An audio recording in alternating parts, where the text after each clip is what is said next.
हे बघा, झाली आपली मस्त शेवग्याच्या पानांची भाजी. खूप उपयुक्त असते ही भाजी, नक्कीच एकदा करून बघावी. हे बघा, झाली. झाकण ठेवून देते. हॅलो फ्रेंड्स, कसे आहात? स्वागत आहे तुमचं आपल्या मराठी यूट्यूब चॅनलमध्ये. ही शेवग्याची पानाची भाजी आणली बघा मी. जुडी आहे, मला मिळाली. ती मी बऱ्याच दिवसापासून बघत होते कुठं मिळाली तर बघावी म्हणून. तर मला आज मिळाली नेमकीच बाजारात. मोठी जुडी आहे चांगली. तर बघा, मी पानं अशी निवडून घेते. ही भाजी खरंच चांगली असते, कॅल्शियमयुक्त भाजी असते ही. अजून त्याचे फायदे मी सांगते काय असतात ते, पण आधी भाजी निवडून घेते चांगली. अशी पानं बारीक असतात ना, मग ती जरा अशी ओरबाडून घ्यायची, अशी ओरपून घ्यायची पानं. हे बघा अशी. आणि काड्या पण बारीक असतात. अगदी बारीक काड्या नाही काढल्या तरी चालतात, पण जरा जुने थोडीशी वाटते मला, म्हणून मग ती जरा व्यवस्थित निवडून घेते. कोवळ्या पानांची असली तर अजूनच चांगली लागते ही भाजी. तर ही मी बाजारातून आणली ना, त्यामुळे मग जशी मिळाली तशी आणली. तर काही ठिकाणी बघा झाडं असतात, तर खूप छान कोवळी भाजी मिळते.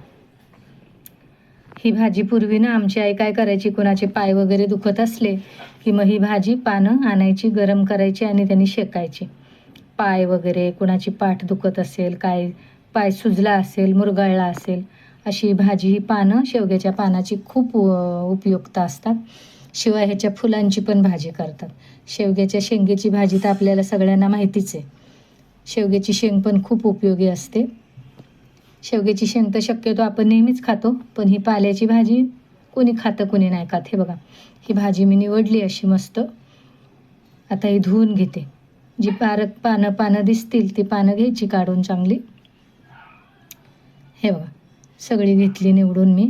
आता धुवून घेते. हे बघा, पाण्यात घालून ठेवली होती. थोडीशी बाजूला ठेवली मी, म्हटलं थोडीशी जरा गरम करून उपयोग करता येईल त्याचा, पाय वगैरे शेकायला. हे पाणी ठेवले कढईमध्ये. ह्या पाण्यात आता ही पानं शिजायला घालते मी. अगदी कोवळी असली तर नाही घेतली तरी चालतात, पण ही थोडीशी जून आहेत आणि थोडीशी तुरट असते ही भाजी, म्हणून मग मी पानं म्हटलं थोडीशी शिजवून घेते. जर तुम्हाला अगदी चांगली कोवळी पानं मिळाली ना झाडाची वगैरे ताजी, तर ती अजिबात नाही शिजवली तरी चालतात. ही थोडीशी जून आहेत म्हणून मग मी म्हटलं थोडी शिजवून घ्यावीत. हे बघा, थोडा वेळ 5 मिनटं वाफवू देते झाकण ठेवून. तोपर्यंत बाकीची तयारी करते. लगेच शिजते ती भाजी. इथं मी बघा 4 मिरच्या घेतल्यात, मीठ आणि लसूण घेतलाय. हे मीठ मिरची वाटून घेते. इथं डाळ भिजायला घातली होती मी भाजी निवडायला घ्यायच्या आधी. हा लसूण चेचून घेते आणि मीठ मिरची कुटून घेते. हे बघा, कांदा मोठा चिरून घेतलाय, एक टॉमॅटो, हे जाडसर शेंगदाण्याचं कूट घेतले, मीठ मिरची आणि लसूण. डाळ पण बऱ्यापैकी भिजली. हे बघा, आता ही भाजी शिजली ना, ही अशी झाऱ्याने निथळून घेते किंवा मग चाळणीत तुम्ही घातली तरी चालेल. पूर्ण पाणी त्याचं काढून घ्यायचं. हे पाणी पण खरं उपयोगी असतं. हे जर आपण पाय वगैरे दुखत असले ना, ते पायावर घातलं तरी खूप उपयोग होतो ह्याचा. किंवा शेवग्याची पानं उकळलेल्या पाण्यात घालायची आणि ते पायावर वगैरे जिथं जो भाग दुखतो आपला, तिथं ते पायावर घालायचं गरम पाणी. इथं मी कढईत तेल घालून घेतलं बघा. मोहरी घातली, जिरं घातलं. ह्या शेवग्याच्या पाल्याची भाजी खूप उपयुक्त असते, मिळाली तर नक्कीच खा. लसूण घातला चेचलेला.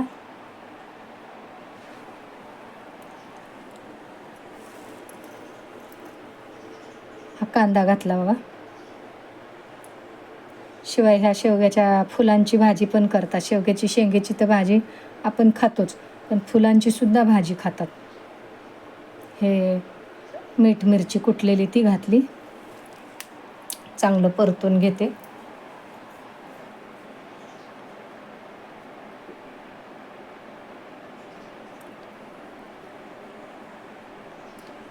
ती भिजलेली मुगाची डाळ घातली बघा. ह्या शेवग्याच्या पाल्याची भाजी खाल्ल्याने काय होतं, शरीरातलं कॅल्शियम वाढतं.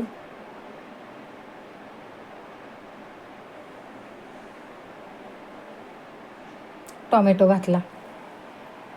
तुम्ही मुगाच्या डाळीऐवजी चण्याची डाळ तुम्हाला आवडत असली तरी घातली तरी चालते. छान मस्त असं परतून घेतलं चांगलं. आता ही जी भाजी पाणी निथळून पूर्ण घेतलेले ना ते घालते आणि मग ते जाडसर शेंगदाण्याचं कूट कुटून घेतलेले ते घालते. पूर्ण पाणी निथळू द्यायचं. आता ही भाजी चांगली परतून घेते.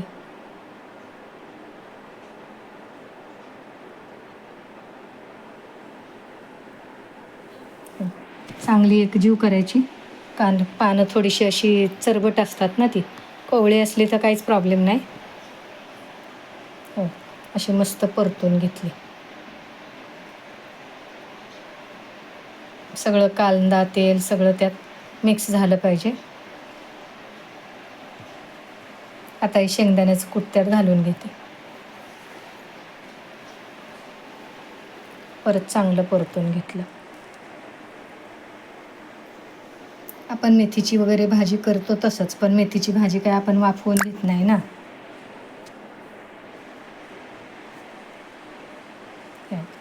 झाली अशी मस्त भाजी. 1-2 मिनटं झाकण ठेवून घ्यायचं. कशी वाटली तुम्हाला ही शेवग्याच्या पानाची भाजी कमेंट करून सांगा.